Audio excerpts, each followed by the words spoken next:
The Joe Rogan Experience. What was the last psychedelic trip you had? I did mushrooms a couple months ago. Yeah, how was that? It's fucking awesome. Where'd you do them?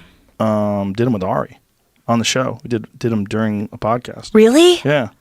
And do you guys start tripping during the podcast? Yeah. Yeah, we're having fun. What does it sound like? It was great. Podcast was great. We didn't take too much, but we took enough. And like, no one can tell when you're on them. Like, you can still function normally. Yeah. I mean, it depends on how far you go. I mean, you guys were still funny. Yeah, you can go down the rabbit hole, though. Okay. I mean, you can go down the rabbit hole and be incoherent. Mm-hmm. Mushrooms it's dose dependent. I mean, what you're doing is like you're getting, you take a little bit, you're like shaking hands with the angels, but you're not going to heaven. You're not going to visit them. You're like, hi, how are you? Oh my God, you're so wonderful. But you're not like riding on their wings, going to the other dimension. But if you take enough, that's where you go. If you take enough, you're not talking to anybody. And have you done LSD? Yes. And good? Yes. Great experience? Yeah. Have you had a bad experience on it? No. But I took it later in life. I don't think it's I think most of these psychedelics where you have bad experiences, what you're having is your own psychological dilemma and then your battle with whatever the drug or the psychedelic is trying to do to you versus what your ego is trying to control and keep it from happening. I mean, I've seen a lot of people have bad trips on. Some of the worst trips I've ever seen people have was from edible pot.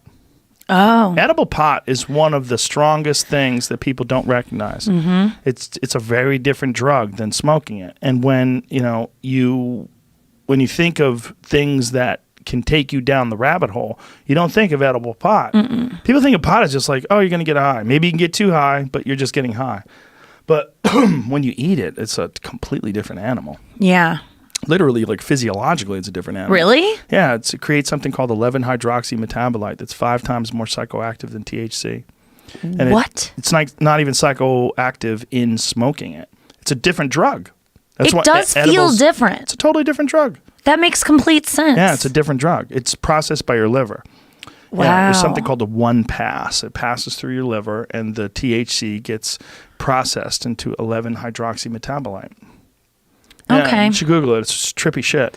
It's way stronger. Way stronger. I got some microdose versions of mushrooms that I have had 2 of them, and it was great. It just made things a little bit brighter. Nice. Makes it nice. Have you ever microdosed? Yes.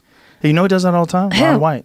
Oh, really? Ron White's a microdosing motherfucker. Yeah. Because I'm on this new drug. It's called mushrooms, and I just take a little bit every day.